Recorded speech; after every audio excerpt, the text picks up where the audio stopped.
Welcome on in, everybody. It's your boy, Gsluke, here with our live stream for round 2 of the Fortinet Championship. Hopefully, everyone is enjoying Thursday Night Football, is enjoying what I think is pretty competitive game, pretty solid game over the first few quarters.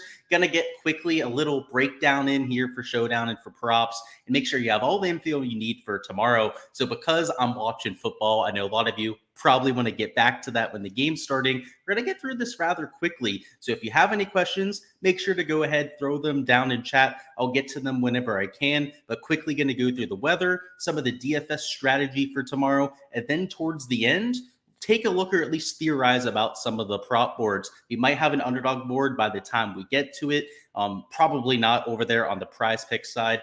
They take a little bit longer, but nonetheless, I'll give you guys a little bit of a blueprint, a little bit of a strategy guide to go out there and attack the board yourself. We'll go through the averages and I'll give you a few ideas of what you could attack. So let's start off with a look at the weather. Little look at the potential edge to be had, which I don't really see one if you're looking for a weather edge. The morning versus the afternoon wave looks very similar to what we had on Thursday. Lower winds during the first few hours of play, but slightly higher temperatures there towards the PM hours. So I think you're going to see the same kind of split that you saw today, where actually the afternoon wave played slightly easier. So if you break it down by AM, PM, you can see it's now down to just 0.06 shots. For about 2-3 hours in the PM, it was closer to like half a stroke, about a third of a stroke about a half an hour ago. You can see it's starting to narrow down a little bit there.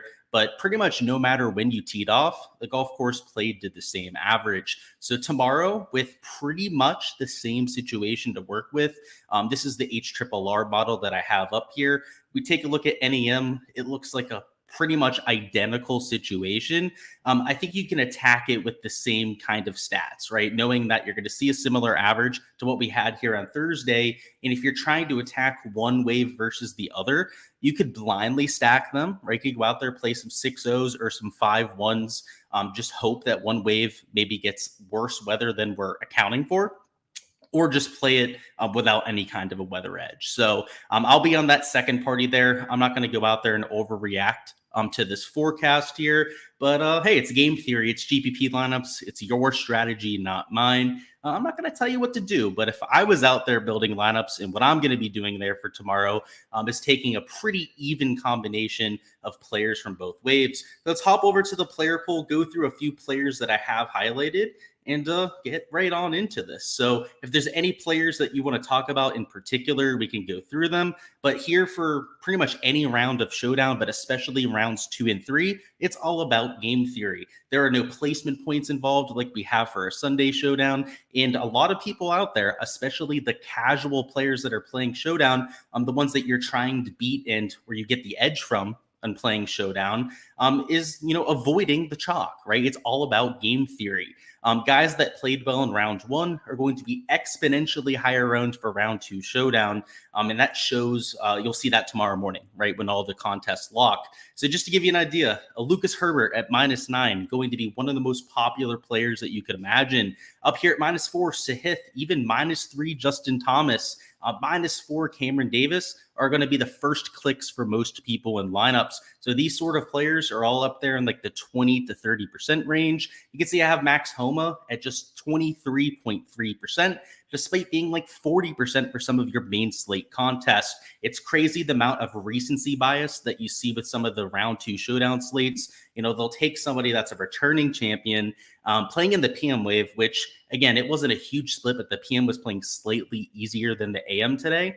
And he's one of the lower owned options, right up there in the 10K range. So if you're going to take anything from this video, go out there, take a few chances for round 2 Showdown, because there are no placement points. It doesn't matter how you played on Thursday. And all you need are ceiling performances, right? You need players to go out there, make like 6 or 7 birdies. And there are going to be certain guys that are more likely to do so. But when you're talking about Draftkings pricing, which is pretty efficient for the most part, if you're talking about players in the same range of the board, and one of them is going to be like 2-3 times higher owned than their peers, then just know from the game theory angle that unless that's Tiger Woods walking compared to just some scrub out there on the tour, it's not going to be worth taking the higher owned player. So just trying to simplify it down a little bit, take that game theory approach. and I think you'll have a pretty profitable round 3 showdown. So I like the Max Homa call, right? Because he's about half the ownership that he was for large field GPPs.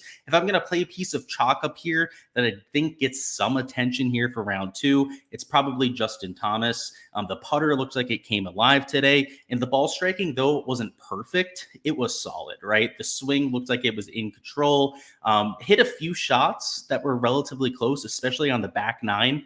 That is much more scoreable, but gets to go out there tomorrow early in the day, attack that back nine with wedges. I like the fact that he's going out early, specifically for Justin Thomas, because of his wedge ability, right? He's able to throw those darts, one of the more accurate players from 125 yards and in PGA Tour history. So to be able to get him out there when he's got those receptive targets, just to me, I think is a huge advantage, right? I know in the afternoon, the ball was traveling a little bit further. I think that's why you saw it plays ever so slightly easier than what you saw during the morning hours. Afternoon today was a little bit more windy than the morning. That's worth noting, right? And yet it still played slightly easier. Is because of how much longer the course played, right? Justin Thomas, he doesn't need that added length, right? He's already relatively long off the tee. So I think he's got that ceiling performance in him, or at least has an opportunity to go out there and show that. A few other pivots you can get to, and a Batia right after a relatively lackluster round. A lot of that was because of a cold putter, so maybe he can go out there, knock it out to like a 3 over par through 3-hole start. Alex Noren was his usual self today. Mr. Volatility is his name. He's either one of the best players for Showdown for any given slate, or goes out there and shoots like 2 over par with 1 birdie, like you saw there for Thursday. So I'll always get to him when he's low owned, somebody you can take for an insane amount of leverage here in the 8K range. Ches Reavie looking at a bounce back too. And you can see it's a lot of guys who had an ugly round today, right? The reason why I'm taking these players is, first off, they were much more chalky for your 4-round contests, and they're the same player, right? I know they had a bad round 1. Boo-hoo, right? If you played them for your 4-round lineups, a lot of people out there will have that emotional reaction and avoid them, right? They'll go, wow, he had a horrible round today and you're going back to them. Yes, that's the game of golf that we play, right? It's volatile. You have bad rounds out there. Just like DFS players, just like touts, right, have bad days. You got to be able to shrug it off, understand that that's going to happen. And the more you embrace that game theory side, the better that you're going to perform on Showdown, right? It's volatile as hell. It's an 18-hole sample size of what is already one of the more random sports out there. You got to embrace that. You've got to know that for your lineups. And Ches Reavie, who has one of the better track records at this course in history, I believe actually for this field has the #1 shots gained per round, would be hard to avoid, right? Alex Noren, right? Somebody who just randomly pops out of nowhere, in my opinion, at 6% ownership is pretty hard to avoid. Let's get down to the 7K range here in a second. My mouth's getting a little dry. Again, trying to go through this rather quickly. So if you have any questions at any point, just stop me. If not, we're going to go right into the props afterwards. Austin Eckroat, little 7K option I'm considering. Shot -1, so it wasn't horrible, but once again, not flashy. Not going to be somebody that's getting a ton of attention, especially compared to his peers. And just overall, right, a player that is, I think, higher pedigree than a lot of the other guys around him. Had more of a splash in 2022, 2023 when it came to the results. And that to me means a lot more than how they played from round 1. They've got KH Lee here, same thing, right? -2 isn't flashy, but long-term, it's a tour winner, right? Somebody I think is just a better player than some of his peers. You've got Cam Champ down here, winner at this golf course. Today, the ball striking was excellent. Guy just really wasn't making anything from 10 to 15 feet. I'll play Cam Champ all day, especially when it's for Showdown. And another 7K option that I took, and I think this is the last highlighted play, might be one more. We'll double check on it. Robbie Shelln, now one more down there. I can see at the bottom of the screen. But Robbie Shelln, just another solid player that, -3, decent round 1, right? But people are going to gravitate towards the Callum Turans of the world. They're going to go down here. Obviously, Percy will get a little bit of attention, right? But there's enough guys that like shot -3, -2, especially Carson Young, who's relatively popular to begin with, that Robbie Shelln, though he had decent form in round 1, isn't super mega chalky, right? So it kind of depends on the price range. Down here in the 7s, ownership is pretty diluted. So you could say the same thing about like a Ramey, a Summerhays, a Jimmy Walker, who I do like for round 2. All of these kind of players, Ryan Moore, Trevor Cohn, you name it, right? All relatively low owned. Believe it or not, Callum Turan, because he made it to -4, and it just stands out among a lot of the other scores of this range, is like disproportionately owned, right? He's like, I think of the last run, I think I had him at like 7, maybe 8% ownership, which doesn't seem like all that much. But when you compare it to the guys around him, it's at least double everyone else, if not like triple, quadruple a lot of the other guys around him. So for round 2 Showdown, it's not just the chalk up top, right? It's not just trying to avoid taking all 20% owned players. It's down here in the 7K range, knowing that, a lot of the players, like Harry Hall is a great example. SH Kim, right, is going to get a ton of attention. It's avoiding those kind of players. And one sneaky one, it's a good thing I pointed out, Callum Turan. Turan's going to be sneaky high owned tomorrow. Just watch out for that. He'll probably be like I said, at least like 7-8%. But don't be surprised if he maybe even comes in closer to 10% in some of the single entry kind of contests. So Harry Higgs is the last play that I wanted to talk up here. And it's a little bit of a gut play, but at the same time, he's played well at this golf course. So he's shown in the past. Let's see, what did he finish that year? Let's go find good old Harry Higgs on here. I know he was tied for the lead at one point in that golf tournament. So let's see, I know he was cheap this week. So he finished in second place back there 3 years ago, finished top 25 the year before that. The year that he finished second, I had him in GPP lineups. I nearly took down some of the big GPPs that week because of Harry Higgs. And it was because of the top 25 the year before, right? Unfortunately, has gone missed cut. But over the first round, shot -2, gets to go out there early, which, again, I don't really have a preference for AM versus PM. But Harry Higgs is a good wedge player, kind of like JT. A really good wedge player going out there with receptive greens just feels like a good situation to be in, right? Go out there, throw some darts, maybe make 4 or 5 birdies on some of the par 4s. I like that for good old Harry Higgs. So the good old big rig out there, $6,800. So he's only 1.2% owned. Same thing applies to the bottom end of the 7K range. Just because you shot 2 under par doesn't mean you're going to be chalk down here, right? You're talking about a range with a ton of people in it.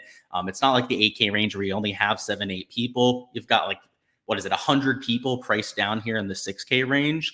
And then a lot of them at -1, -2, right? Golf course played relatively easy today. So I like that for Harry Higgs, right? He's got the course history. He's got that sneaky thing going for him. And then today, from what I saw on the shot tracker, looked pretty dialed in with the irons, right? Was making some putts. That's what Harry Higgs can do.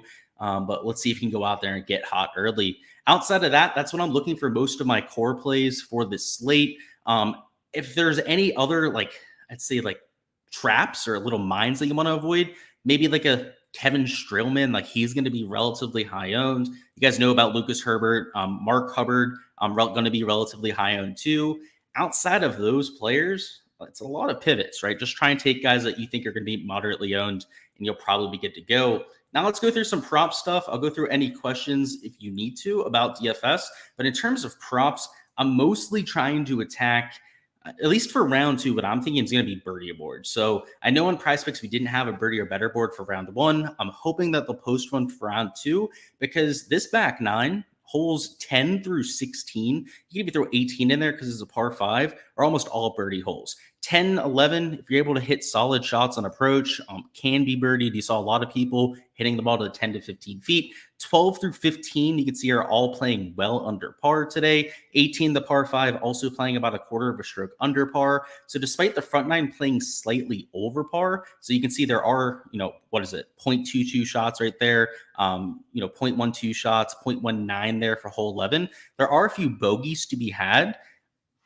Even the shitty players, you had guys like Smotherman shotting, I think it was +4 through his first 6 holes that ended up under par. You have players like Peter Kest, who was +3, +4 through his first 4 or 5 holes that ended up under par by the end of the day. Even the guys that are making mistakes are making birdies, right? Or making up for that at some point of their round. So strokes can be a little bit tricky because of some of the double bogeys out there and whatnot. But that's what I'm thinking out there. And then I was looking at some of the averages for greens and also Fairways a little bit before we came on stream here. The fairway average was 6.86 at the point of me checking, and the green in regulation average was 12.01. So it was like pretty much exactly at 12 greens regulation. So knowing that, when we get the boards a little bit later over there on Prize Picks, we'll probably be able to figure a little bit of something out. In terms of Eurogolf stuff, because that's the only board that we have on Prize Picks, this is the first entry that I went with. So I'll go ahead, post on there so that you guys can see. So the under on Jon Rahm and the under on Minwoo Lee at 70.5 strokes. Golf course played right around even par today. For somebody like Jon Rahm that can easily gain 3 strokes to the field, somebody that it's not a given that he's going to shoot -3, but I think given the fact that he only shot -1 in round 1, has to be aggressive out there with the receptive greens. I think he goes out there and gets it done. And then Minwoo Lee has to shoot -2, right? So has to meet the field average by about 2 strokes. For an elite player like Minwoo, who's really on the ascent, definitely something that's doable. So going to keep this quick so we can get back to the NFL. I'm thinking that's going to start here relatively soon, but I do want to see if we can potentially get a Euro board over here in Underdog. So no Euro board yet. Let's see. Did they post a PGA board? Not quite yet. So same thing in Underdog.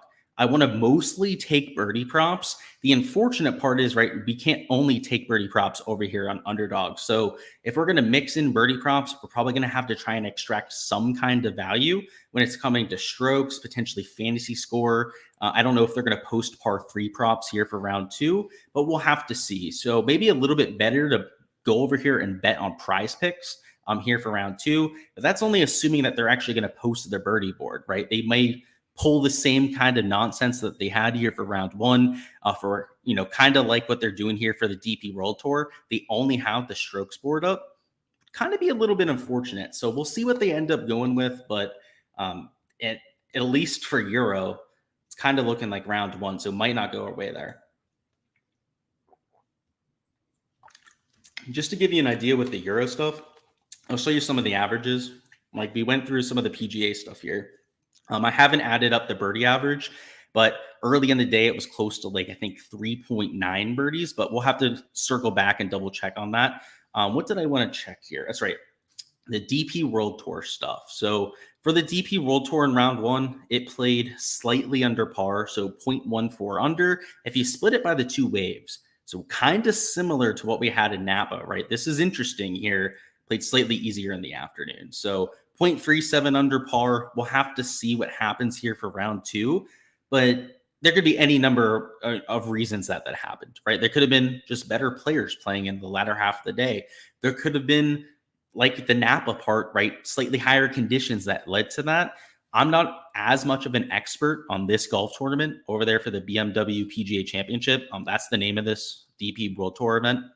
So I couldn't tell you exactly why, but I'd have to imagine, at least just taking a guess, it's probably the temperature, right? It's probably the same thing that we're having happening over here with Napa. So if that's going to be the case, if you're going to take anybody going off early, take a really good wedge player or take someone that's really long off the tee. Ideally both, right? So that's why I like JT going off early. That's why I like Jon Rahm going off early for the DP World Tour. He's long and he's a really, really good wedge player. So, if you're talking about like a short, kind of like accurate kind of guy, maybe I don't like them quite as much there in the morning because like a Brendan Todd, right? He's going to be dealing with distance issues out there with the colder temperatures. Not so much like JT Sahith Theegala, right? If you wanted to go in that direction. Let's see. How's the Euro weather looking? So good question. Let's double check on that, shall we? So I've got it up here. It's the Wentworth Club. So the Arome forecast is what I believe is the most accurate. And let's see what we've got. I haven't looked at it yet. So really low winds early. And then I actually looked at this earlier. I don't know why I said I didn't look at it. It's not true. I did look at this earlier today, but it was really nondescript, right? The sustained winds were pretty much non-existent the entire day. And then later in the day, there's slightly higher wind gusts, but it's nothing significant, right? It's 10, maybe 12 mile an hour wind gusts at the very most. So I don't know if it's going to play as difficult as round 1. I'm expecting it to maybe get a little bit easier. If it's going to firm out, I know like normally firmer courses, lead to harder scoring, but if the distance factor was an issue in round 1 because of maybe some of the moisture out there yesterday morning, well, maybe if it plays firmer for round 2, it starts out a little bit easier, right? Maybe they're getting more distance. I mean, again, this is me just taking a blind old guess out here for the DP World Tour course because I'm not as much of an expert on that side, right? I haven't seen this golf tournament quite as often as, I've been paying real close attention over here to the Fortinet Safeway before when it was named something else. Let's see if I stall here for another minute. Will we get a PGA board? So not over here on Prize Picks. Let's see if Underdog came through with the board. Doesn't look like it, huh? All right. We've got to get back to the Thursday night football at some point. I want to keep an eye on that board for some potential value. And we got ourselves a game, right? Got to pay attention. Let's check up on it here on stream. What's the game look like? Has it even restarted yet? It hasn't. Look at that. Looks like we're going to be perfect with our timing. So until tomorrow, guys, best of luck out there with your lineups. Samuel says, so we'll be saying AM wave is the way to go. I think you could go either way, Sam. Based on the weather, at least for the PGA side, right? I don't know if you're talking about PGA or Euro. For Euro, I'd probably take in a look at like the AM. At least to me, it feels like that's the safer way to go about it. But if you're talking PGA, right, I think either wave is fine, right? I have players from both waves for Showdown tomorrow. It's more just about the game theory for me. The slate today, which looks very similar for the weather that we're going to have tomorrow, played even, right? Played within 0.05 shots of each other. So I think if you're looking at the weather, you're doing a little bit too much. Just play the game theory angle, go out there, play some low-owned guys, and have yourself a Friday. But until then, like I said, best of luck. Appreciate the support here. Smash the like button on the way out. And we'll be doing round 3 and round 4 streams throughout the weekend as well. So keep an eye out for those links. We'll be going live here on YouTube and bringing you guys the goods. If you want access to the spreadsheets that you see in the video, everything that is blacked out on there, so my modeling for every player, projections for everyone in the field, that includes ownership, my player pool, all that sort of fun stuff. Check out the Patreon. On there, you can either get access to props, DFS content that I have both for golf or for football, or everything, right? Some combo tiers on there. You can hand select the content that you're looking for, so you're not paying for anything that you're not going to go out there and use. Appreciate the support. Goes a long way with helping the channel. And until next time, best of luck out there.